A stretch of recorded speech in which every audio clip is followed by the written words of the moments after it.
جب شیاطین اوپر جاتے ہیں، وہی جب اللہ کی اترتی ہے، اللہ کوئی پیغام دیتے ہیں تو فرشتے جو ہوتے ہیں نا وہ ایک ترتیب سے اوپر سے نیچے نیچے نیچے پیغام آتا جاتا ہے۔ جو نچلا آسمان ہے وہاں جو فرشتے ہوتے ہیں ان کو اوپر والے پیغام دیتے ہیں کہ اللہ رب العزت کا یہ فیصلہ ہے، دنیا کے اندر جاؤ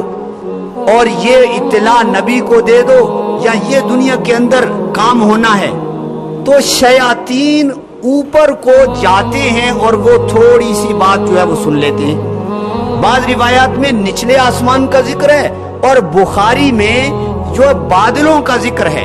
کہ اتنے قریب فرشتے ہوتے ہیں ان تک بات پہنچتی ہے۔ تو یہ شیاطین جو ہوتے ہیں نا یہ تھوڑی سی بات سن لیتے ہیں، اب سنتے ہیں تو اوپر سے شہاب ثاقب پڑتا ہے،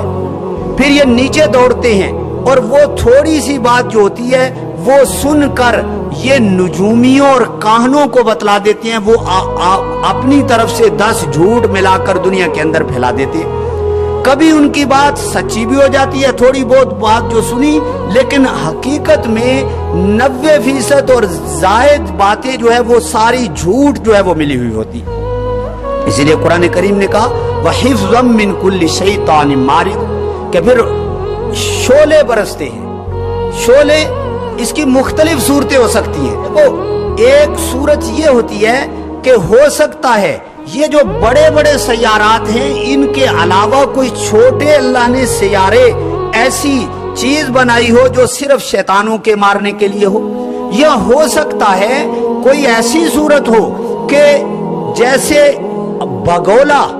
اور ایک ہوا متکیف ہو جائے اور اس کے اندر سے آتش کی طرح تیز بگولا نکلے اور وہ ان کو لگے، یہ بھی صورت ہو سکتی ہے۔ اور یہ بھی صورت ہو سکتی ہے کہ اس کا کوئی ٹکڑا، ایک حصہ ستارے کا ٹوٹ کر وہ شیاطین کی طرف جو ہے وہ پیچھے لگے اور پھر شیاطین جو ہے وہ نیچے کی طرف جو ہے وہ دوڑتے۔ اس کی مختلف صورتیں ہو سکتی ہیں۔ اور کاہن جو ہوتے ہیں یہ اسی طرح ہاتھ دیکھنے والے، اور یہ سب اسی طرح کی وہمیات ان کے پاس ہوتی ہیں، حقیقت جو ہے وہ کچھ بھی نہیں ہوتی، بس اندازے لگا کر ایک بات اصول بنا لیتے ہیں اور پھر اسی پر جو ہے وہ چلتے رہتے ہیں، جبکہ حقیقت حال ان کے پاس یقینیات سے جو ہے وہ کچھ بھی نہیں ہوتا۔ ہمارے ایک بزرگ گزرے ہیں قاری حنیف ملتانی صاحب رحمت اللہ تعالی علیہ، وہ نابینا تھے اور بڑے اچھے آواز تھی، بڑے اچھے واعظ تھے۔ وہ فرماتے ہیں میں انارکلی میں جا رہا تو وہاں ایک نجومی بیٹھا ہوا ہاتھ دیکھنے والا، تو لوگ اس کو دکھلا رہے، تو میں نے کہا چلو میں بھی دکھلاتا ہوں، ذرا اس کا بھی علم دیکھ لیتے ہیں، اس کے پلے کیا ہے۔ تو ساتھ والے کہنے لگے کہ رہنے دے، یہ مذاق بن جائے گا۔ انہوں نے کہا کوئی بات نہیں۔ اب دکھایا، وہ دیکھ کے نا مولوی صاحب کو کہ نابینا ہے، انہوں نے کہا بھی بتلاؤ میری شادی بھی ہو جائے گی کہ نہیں؟ تو کہنے لگا جی نہیں آپ کی شادی نہیں ہو سکتی۔ انہوں نے کہا بے وقوف الو، میری تو 2 شادیاں ہوئی ہیں اور میرے تو بچے ہیں، تو کہہ رہا ہے شادی بھی نہیں ہو سکتی۔ اب اسی لیے آپ نے فرمایا من آتا اور رافن، جو